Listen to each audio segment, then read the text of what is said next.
Hello, yeah, I think it's fine.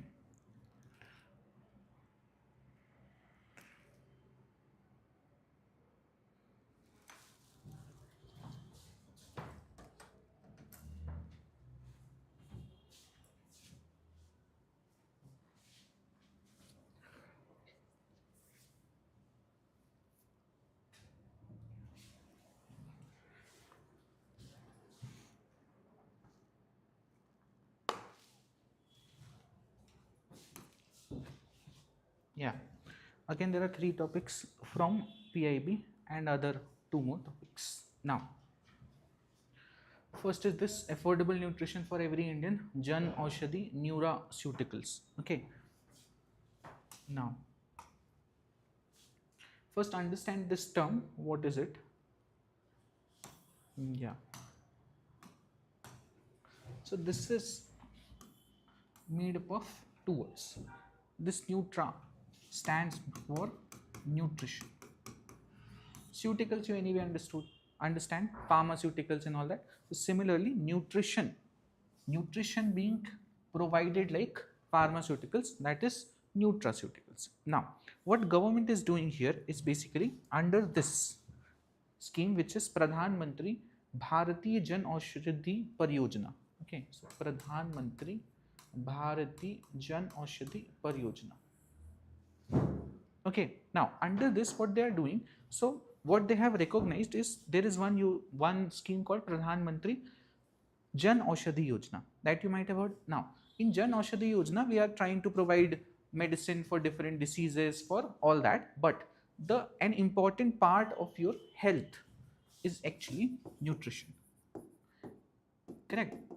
So government is trying to provide medical coverage to medicines, generic medicines at lower cost. All these are there, but so that we don't get diseases, there needs to be a focus on nutrition. That is being focused under this. So what they are doing, all these supplements that you hear of, protein supplements or fish oil for this, for that, all these supplements, the government will also be making it at a much cheaper cost. Okay, and it will be available in Jan Aushadhi Kendras. That is the whole point.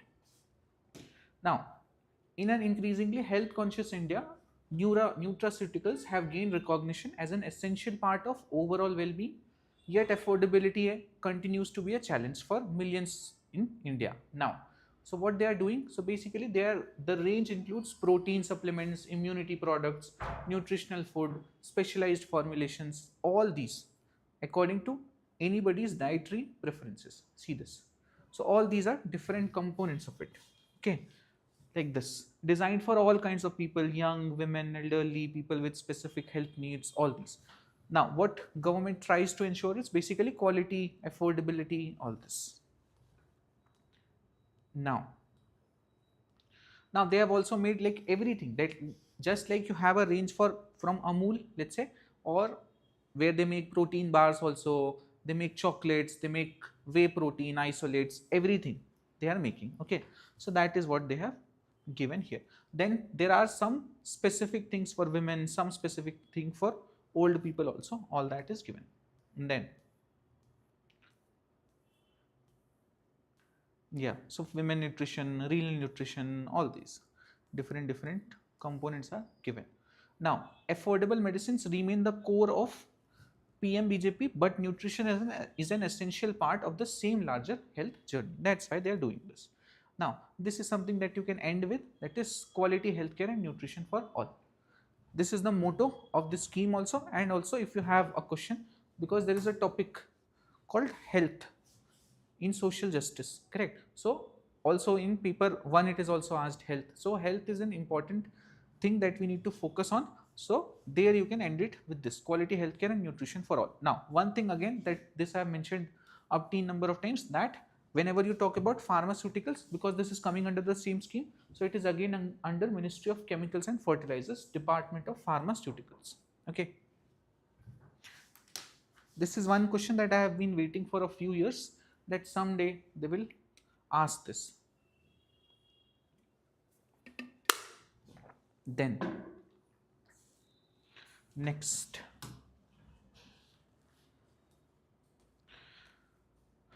Next is parliament question again, expenditure on R&D. So this was questioned in Rajya Sabha, that how is the expenditure in research and development going on in India. So this is the reply. Now, some, of course, absolute figures are not important here. What you need to remember is this, that you can quote anywhere. Now, see this. Why data, the latest data is given for 23-24? Because this is the revised data. So that it is more accurate for the parliamentary question, they have included only till 23-24. Now, see this. So if you see here, this was one of the major issues. It still is an issue. When we talk about science and technology funding issues, one thing was that in India, it is lopsided, as in, if you have heard of USA, most of the research in USA is done by the private sector. In fact, most of the sports that you see in USA, for example, they winning all these gold medals in Olympics, all these are sponsored by private companies. So their government does very little in them. But in India, this is the problem, that in India, government is spending a lot on research. Of course, the private sector does also, but in India, that proportion for government is much more. Now, so the government sector, if you see here, in 2019-20, it is almost double, correct? Then it kept on, this gap kept on closing.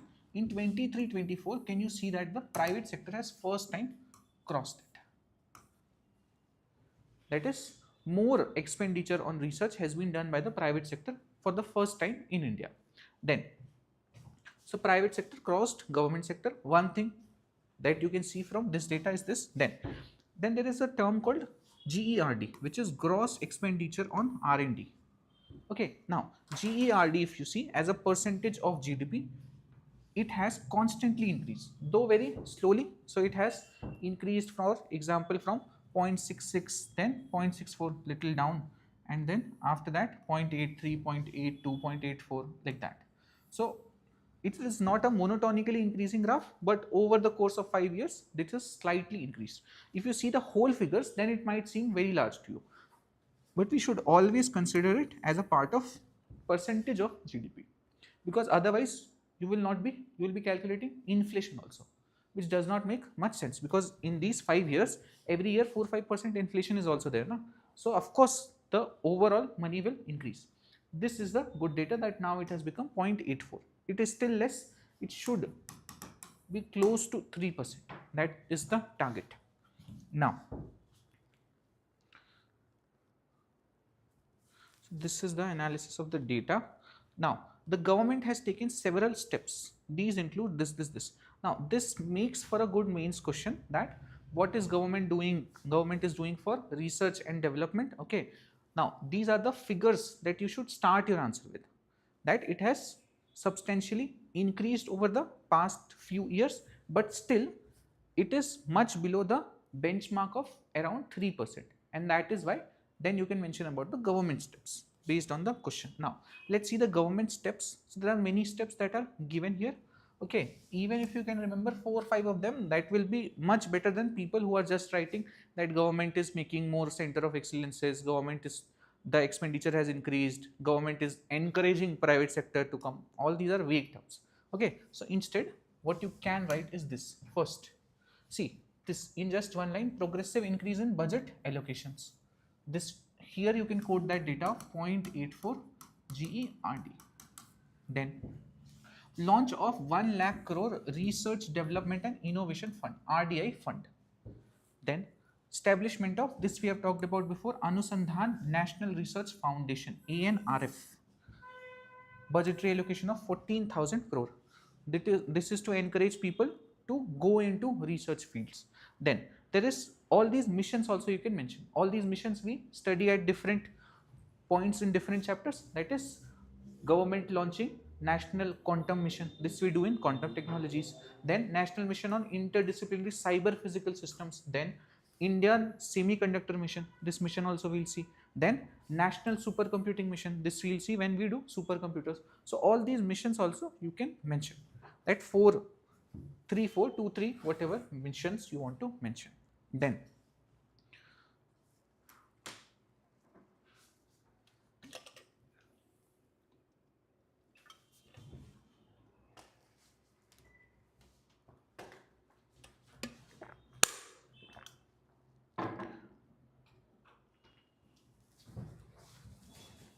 Then see this, there are certain funds and all. Okay, all these are fine, like PPP projects and hubs and all. Now see this, implementation of technology led innovation programs such as Nidhi, National Initiative for Developing and Harnessing Innovations, then Biotechnology Industry Research Assistance Council, BIRAC, then IDEX. Okay, this is Indian for Innovations for Defense Excellence. Then there is TIDE 2.0. So any one, two of them, if you can remember, fine. And at last, what you can also mention is basically government coming up with policies that open up a sector for private sectors. For example, here we have written, see, it is mentioned, we have talked about these policies. Space policy 2023 we have talked about, it opened for private sector, correct? This is also an initiative that will further the research. Then bio E3 policy, okay, biotechnology for economy, environment and employment policy. Then geospatial policy 2022.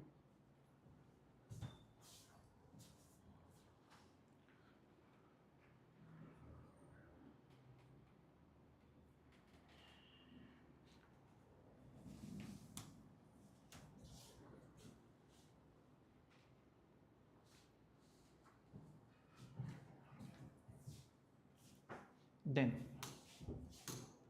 next is Niti Aayog. So Niti Aayog actually talks about this. So it has assessed India's performance in Global Innovation Index. So this we'll talk about Global Innovation Index by WIPO. When we do intellectual property rights in science and tech, we'll talk about this ranking. So Niti Aayog has consistently assessed India's performance and India has improved, not like extremely, but from 46th in 2021 to 38 in 2025. So consistently, now India has one good thing that India has is high innovation efficiency. Basically, if you see, India is doing much better in research outputs than in research input. That means with lesser input that is being provided in India to research, from that also we are getting more output, correct? So this shows that India has high innovation efficiency. Also, this is a good parameter that tells you that if we increase it from 0.84 to let's say close to 3%, then because we have high innovation efficiency, that's why our research and development will grow at a much faster rate than most other developed countries. Then of course India is the top performer in both Central and South Asia and lower middle income group.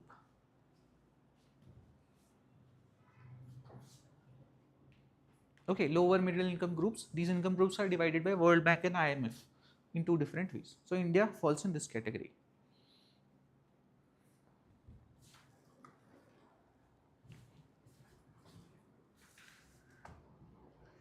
Then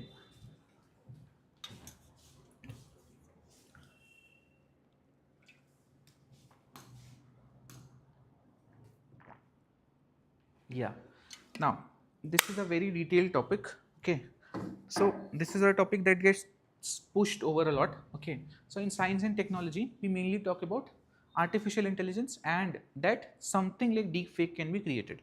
The other thing is that we do in society sometimes or in polity sometimes is basically dealing with how to deal with deepfakes. So it is very fragmented. Now this is from a PIB.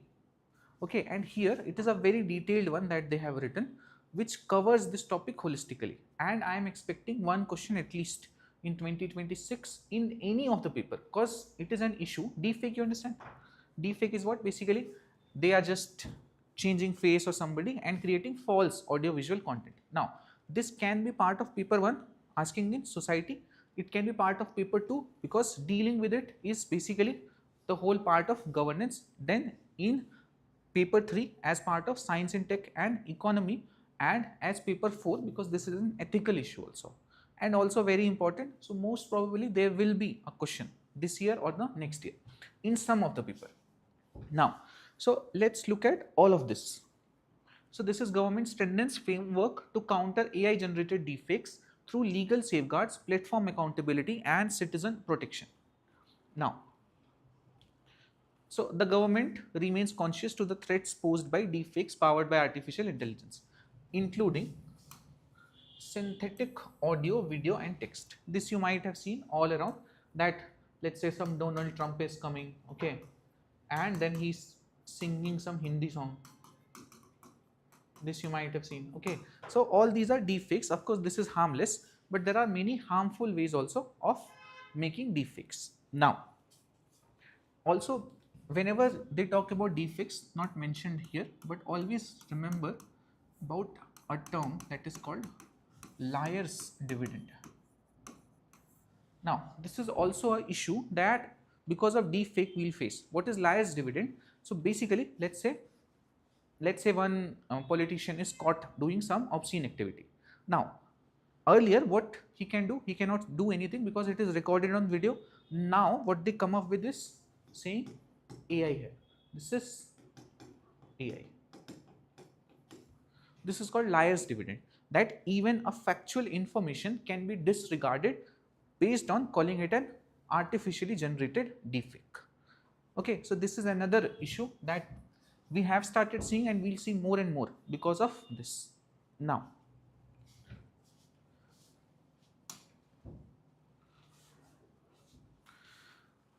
it talks about all these different laws and everything that governs it. Okay, there is IT Act 2000. Now IT Act has all these things already in place. Okay, not specifically to deepfakes, but essentially it covers it. So there is issues like identity theft, there is impersonation, there is publishing or transmitting obscene or sexually explicit content. All these are already part of IT Act. Then provision to issue blocking order to intermediaries. What are intermediaries? So all these platforms, for example Twitter, for example Instagram, all these are called platforms. So basically what happens, so government has a lot of power in this IT Act to ask these intermediaries to remove a particular content.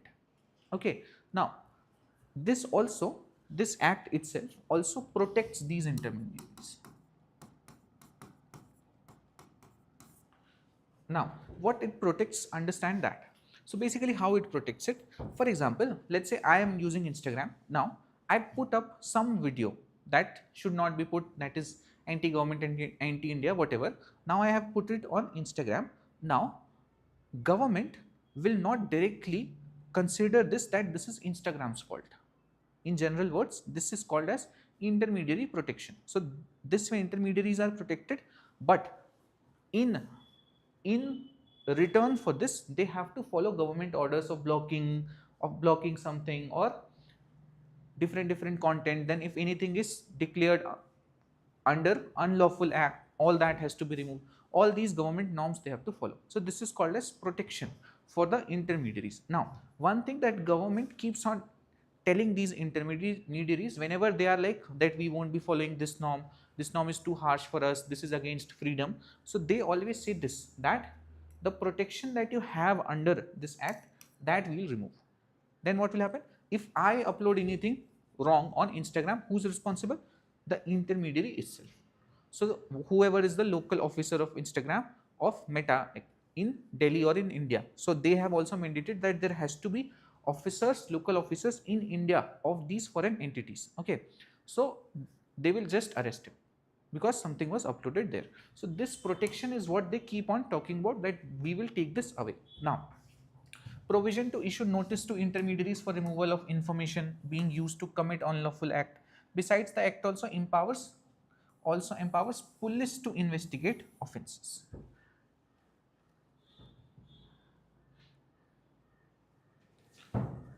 This is the main act. Now under this act there are many rules that are released.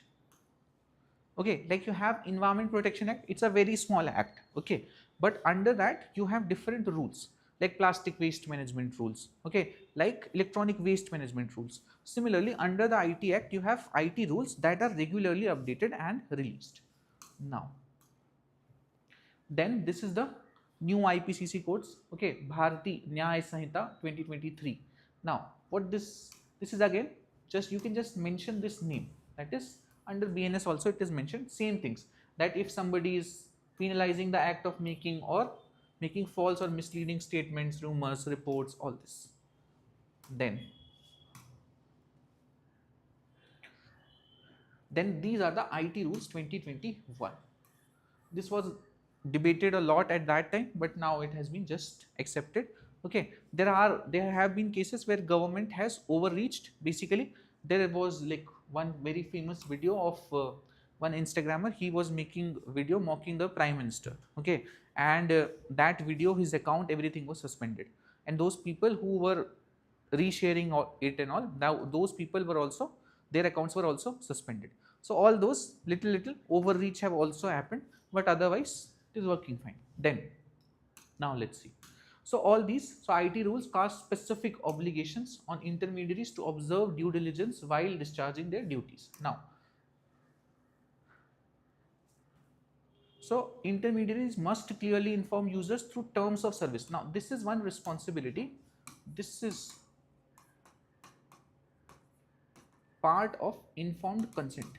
So basically, intermediaries first need to explain me that what are the norms or what are the privacy policies that I must follow, and after that they must ensure that I am not doing anything unlawful. So all this, they have been given the responsibility to clearly inform the users through terms of services and agreements, though most people don't read anything. They just go next, ban gaya account. Okay, then now, this is specifically for very large social media accounts. So, social media intermediaries having 50 lakh or above registered user base in India. That is Telegram, okay, that is Meta, that is Twitter, most of these big entities that you know of. Under this, they have certain more obligations. So, of course, there is one obligation of tracing originators. This is what they complained against at that time. Now they have just confided with it, which is, now what is tracing originators? So if it is a message based platform, you have to trace from where this message originated, because the problem is, let's say there is some anti-India rhetoric. Now so many people share it. Now the problem is, you cannot arrest all of them. You cannot go in entire India and arrest like thousands of people for that one particular synthetic content. So what they are trying to do, what the government wants is trace the originator and try to punish him. That is the whole point. So this they have made here. Then they have also asking them to use automated tools, okay, so as to remove all these unlawful content immediately and faster. Now see this. This was also contentious, though this I think is very necessary, okay, but they were complaining against this. So they have to publish compliance report and appoint local officers that will be located in Delhi, because the government was finding an issue that even government was not able to contact all these companies because everything was offshores, correct, and they had a large user base in India, but essentially we were not able to nab them into any responsibility. Now because they have appointed local officers, share physical address based in India for compliance and law enforcement coordination, now we can directly get hold of them. Of course, sometimes misused also. Then offer voluntary user verification, all this is done. So this is expected from SSMI. This is social media intermediaries which are larger in size. Then next, grievance redressal mechanisms. So now intermediaries are required to appoint grievance officers. Okay, for example, let's say somebody does something bad for me and he uploads it on Twitter. Then there must be a grievance officer to whom I can complain that this account is doing something wrong to me. Now, if that fails, correct? If that fails, you have this www.gac.gov.in. This is the government entity which will now take its course. If the local or if the grievance officer within the intermediary fails to do their job, okay, then now this is a contentious thing. Okay, this is why you know about Latent. Latent was a show. It's still going on. Okay, so you might have heard that if somebody does something, now they are arrested. You might have heard that in some cases Assam police has lodged an FIR, okay, has got an FIR, and they are trying to arrest it. A person that is located, or a person who lives in Mumbai. Why? Because this content, the online content is distributed across India. So many different police doing their own things, all that is going on because of this part. So actually what happens, see, it is fine till here.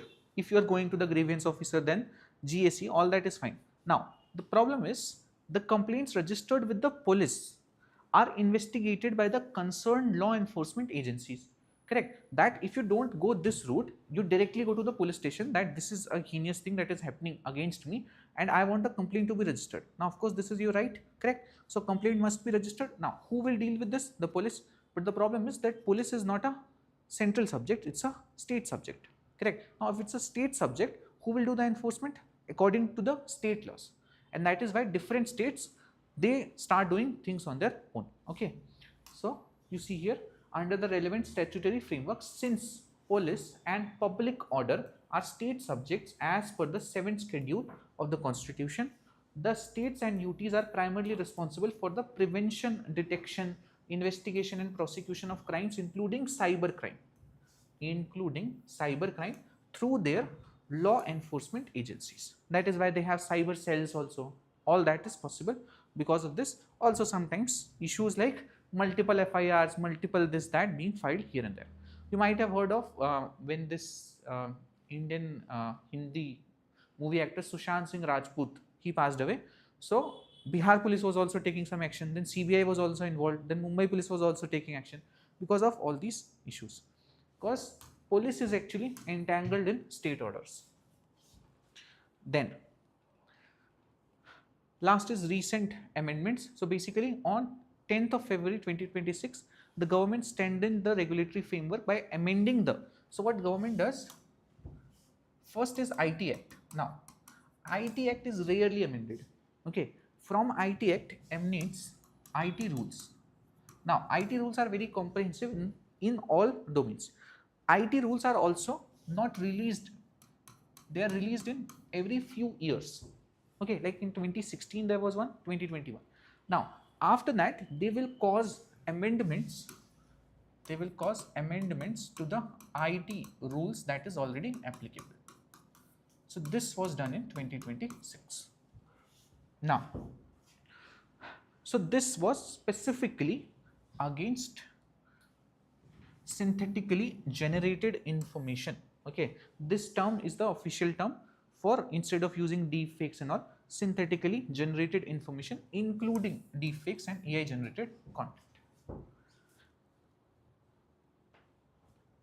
Now, one thing that you might have seen if you use any kind of platform now, that like for example in Twitter it's very clearly visible that if you upload a photo, okay, and that is AI generated, that infographic, it will show you here that this is AI generated. Okay, Instagram is very lax on this, but on Twitter you can see it very clearly. In fact, when you upload a photo, for example infographics and all that I make, if I upload it, immediately it starts showing that made using AI. Why? Because of this. They have to comply to this. So this is the first thing that the government asked for, which is a very decent thing to ask for, which is intermediaries must clearly label and make traceable metadata. Okay, traceable metadata means where it started kind of, or the whole history of it. For example, what people do is they will upload something and then they will try to change it. Okay, so that data also must be stored. So this is clear labeling. Then mandatory user awareness, this again they have emphasized, nothing much. Then now here in this amendment they have given explicit guidelines with respect to child sexual exploitation, non-consensual intimate imagery, impersonation. So basically some of the things that are much more harmful to the society, they have mentioned it explicitly that steps must be taken by these intermediaries to curb them.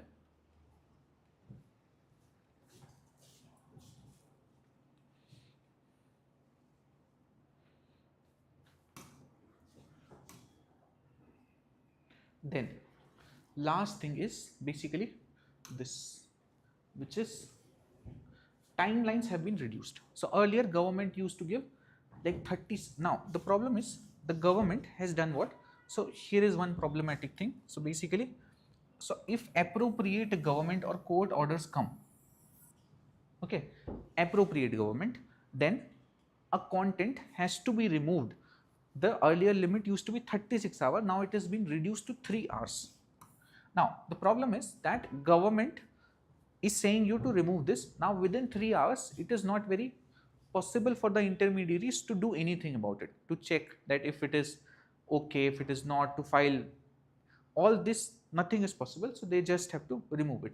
So this is a little not so good clause. And for grievance redressal, so for grievance redressal, basically if I pose a grievance, then also the timeline has been reduced from 72 hours to 36 hours and from 24 hours to 2 hours for sensitive matters. This is fine because this is for the public, when public is filing a grievance. But when government is trying to remove it, that is little contentious, but fine. Now this all has to be maintained for any synthetically generated information that violates any law for the time being enforced. Now again, this is a vague clause. Any law that is being applicable here. Now why? Because for public it is fine. Anyway they have to file. If I want to get any content removed, let's say from some other person's account, I have to file it in detail. Then also that grievance officer of that company won't even listen to me. But for government, this can become a good tool to use, because violates any law for the time being enforced is too vague. Okay, it must be like the critics were saying, for example in the Hindu, the articles and all, that it should be about, for example, national security, correct? Or of course, if it is some obscene content, then nobody argues on it, correct? There is no argument. If there is some obscene content, of course it has to be removed. But other than that, it has to have some national security issues, something substantial needs to be there. Any law enforced is very vague. So essentially this gives draconian powers to government. Then, now see, this I have talked about before only.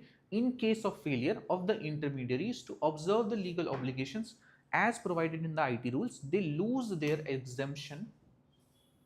They lose their exemption from the third party information provided under section 79 of the IT Act. They are liable for consequential action or prosecution as provided under any extant law.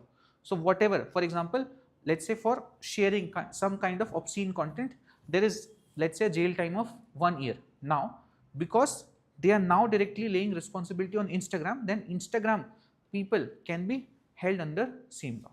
That is why it's written here, third party platforms like Twitter, Instagram, etc. are saved from direct liability under this clause.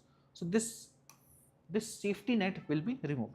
This is what government can do, and this is what all these platforms are fearful of. Then all this is fine. Many advisories, SOPs have been released. That is not important. That is governance. Then there are some tools that are mentioned. Okay, this part is actually for some reason just given here. Okay, so these are some indigenous AI based tools for preserving India's cultural heritage, even though it was not needed here, but they have given, so I will just tell you. So this is Gyan Bharatam web portal. Okay, the other two are also parts of it. Now what is this? So basically, see, in India we have many different Vedas, Upanishads, all these different books. So they have something known as manuscripts. They are written in different scripts and they're handwritten or sometimes those kind of copies. Now those are also our knowledge sources. Now earlier it used to be very difficult. For example, if something is written, then to convert it into any other language or to type it, that was all very difficult. But now using something that we know as OCR and HTR in all these LLM models. OCR and HTR you must know, correct? So basically you take your handwriting, you take a photo, Gemini is able to read it, correct? That is handwritten text recognition. Sometimes you take any photo, let's say some printed paper, and you take a photo, that also it is able to extract. That is called optical character recognition. So these technologies are helping to build intelligent access to India's manuscripts heritage. Then there is Gyan Mitra. So this first thing is reading those manuscripts, storing them. Then the other thing is basically interpretation or contextualization of it. And the last is Bharati GPT, which is like a conversational AI. So what you have, let's say from some manuscript you have put, let's say of Yajurveda, and now you want to ask your doubts and have a conversational AI. So that is available under Bharti GPT.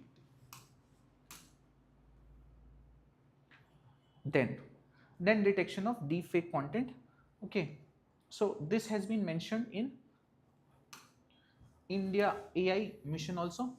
13 responsible AI projects have been outlaid by the government, have been approved in educational institutions across the country for deepfake detection. Some of them, any two, if you can remember. For example, there is Sakshi. Okay, this is multi-agent framework for deepfake detection. If you can remember this, this is by IIT Jodhpur and IIT Madras. Or AI Vishleshak. Okay, Vishleshak means someone who analyzes things for improving audio-visual forgery detection system. Anyone you can remember, quote it.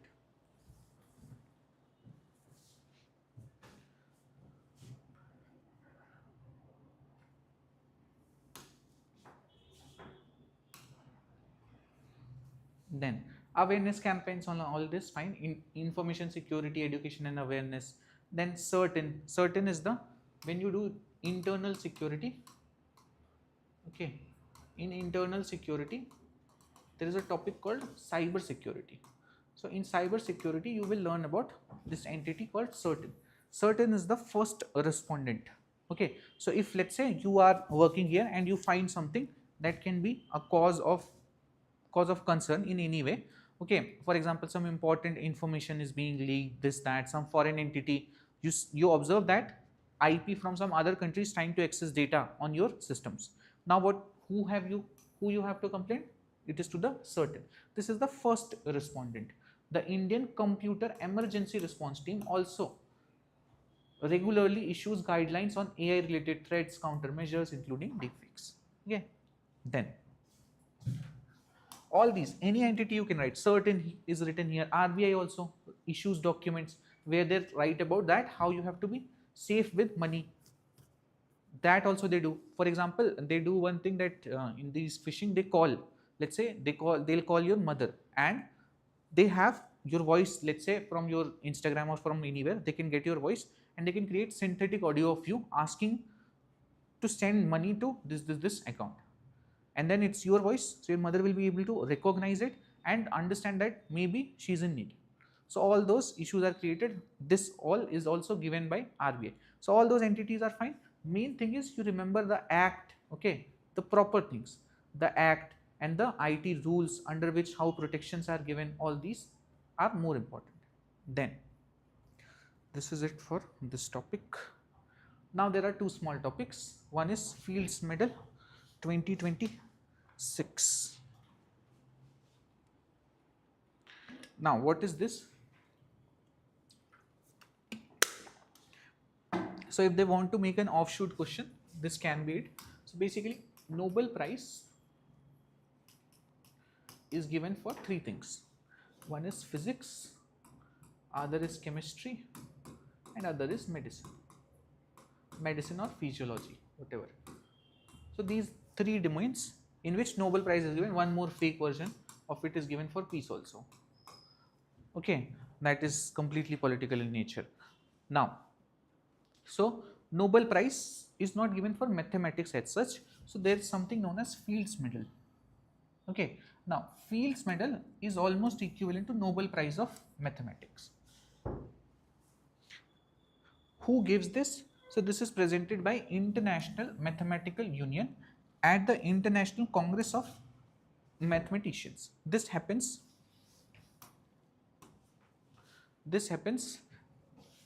every 4 years. Every 4 years, and 2 to 4 mathematicians are awarded this. Every time this is held, this conference, 2 to 4 mathematicians are given this, and they have to be under the age of 40. Okay, this is usually for some specific work. This is not a lifetime achievement award. There is another that is given in mathematics, that is the Abels award. This is a lifetime achievement award.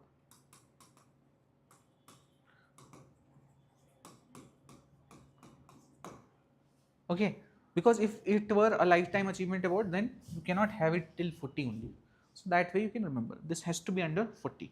Then what they get Canadian dollars of 15,000 each, because this person field is from Canada. So 15,000 cash prize and a gold medal.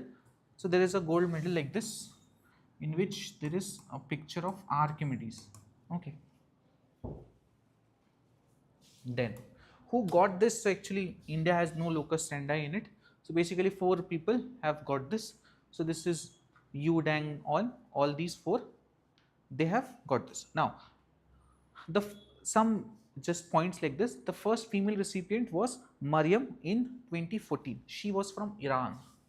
Okay. Then Indian connection. So India, no Indian citizen has ever won the medal, but there are 2 mathematicians of Indian origin who have won this, but they were at that time citizens of some other country. For example, one case Canada, the other case Australia. Okay, so just know this distinction, that Indian citizens have not won it, but if they talk about Indian origin, so then 2 people have won this. Even names are not important for us. Then there is one guy called Grigory Perelem. Man, he declined the medal in 2006, and this is the youngest recipient, which was John Perry Sete. Again, just random, not much important. This person actually declined the Fields Medal because he said that he didn't want any attention, and he said that whatever I have worked, this is based on work of all the mathematicians before me, and if they are not getting recognized, I don't want to be recognized. Also, I don't believe in all this recognition, name, materialism. I want to do my own thing. Now the problem is that he did like this, he rejected. So this was close to $1 million that he, close to 1 million, I think, if you consider the gold medal and everything. So that he rejected, and he didn't take the prize, to be unknown. But the problem is, this itself was a very unique act, and he became very famous. Okay, so in Russia he lives, and he is famous for eating different kinds of mushrooms. So he goes around the village and he will just pluck mushrooms and eat them. Okay, so people think that he is like some mad genius, and they are trying to get hold of him. There are videos of him, all that. Okay, so this is that person. Now last is India's semiconductor mission. Again, this is all the time in news. If you ever go to PIB on MITI, that is Ministry of Electronics and Information Technology, always something or the other will be on this. Now what has happened recently is this. So the Union Cabinet approved Semicon 2.0 scheme with total budget outlay of 1,27 crore, 1.27 lakh crore. Now one thing that I have seen student being very confused is these 3 terms. Okay, these 3 are distinct terms. Why? Because these are used interchangeably in all these articles everywhere. So one is Semicon India. This is the main program, the overall program. Okay, this is the overarching government initiative that will have allocation of that 1.27, all that. Then there is India Semiconductor Mission. This is an agency. This is the nodal administrative body which will be implementing this. And last is Semicon India. This is an event, like a conference. So this is the flagship global conference that is held to showcase how India is developing. So these are the 3 entities at work here.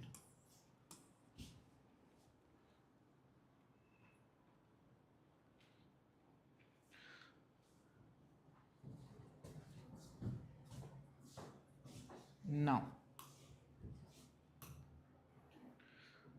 what is the history and foundation of Semicon 1.0? So phase 1, this we have talked about. Phase 1 successfully approved 12 manufacturing units.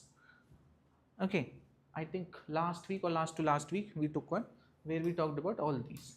Now next is key focus areas of Semicon 2.0. This also we have talked about that. That one was mainly about packaging and all that. Here we want to develop end-to-end systems. So here you can see 6 pillars across design, machine and materials, fabs, ATMP, okay, R&D, talent development. All these are 6 pillars where they are working on. Then what are the future targets and long-term outlook? So one target is basically developing advanced nodes. Now what are these? See, this is the main future target, that is developing first commercial silicon fab that we have planned for 2028. This will be in Sanand. Oh, this will be in Dholera, Gujarat. Okay, so this we are trying to develop our first fabrication plant. Another thing is that we want to develop advanced nodes. Now the thing is that right now this is the first fab that we are developing. This is 28 to 110 nanometer. What it means here, how small is the size? The smaller the size, in smaller area you can have more processing of data also, because the space also reduces between them, so it becomes faster also.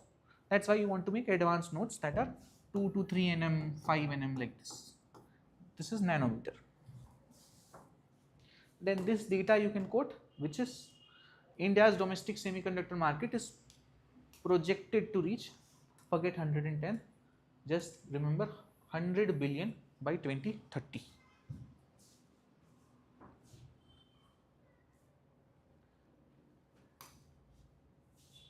Then this is the same diagram that we had seen. Then again those 4 facility type, what they do, locations in India, and the examples already been asked, can be asked again. Okay, now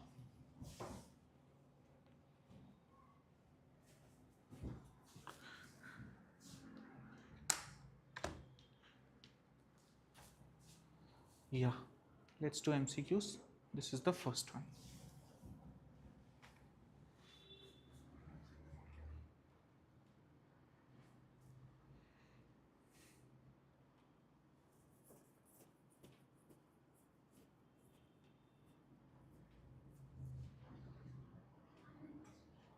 Okay, so which is incorrect? It is limited to medicine, does not include. No, it is mainly about nutrition.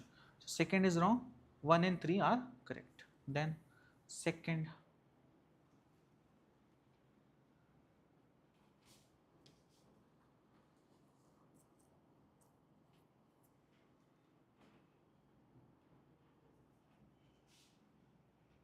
again 1 and 2, because public private partnership is a general thing that is being promoted. Then this is about Fields Medal.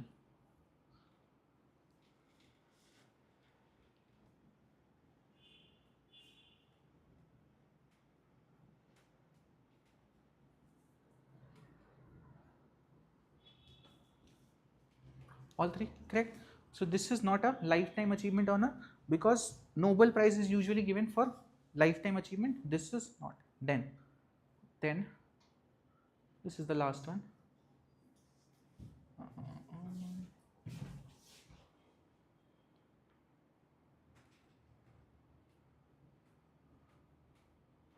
Okay.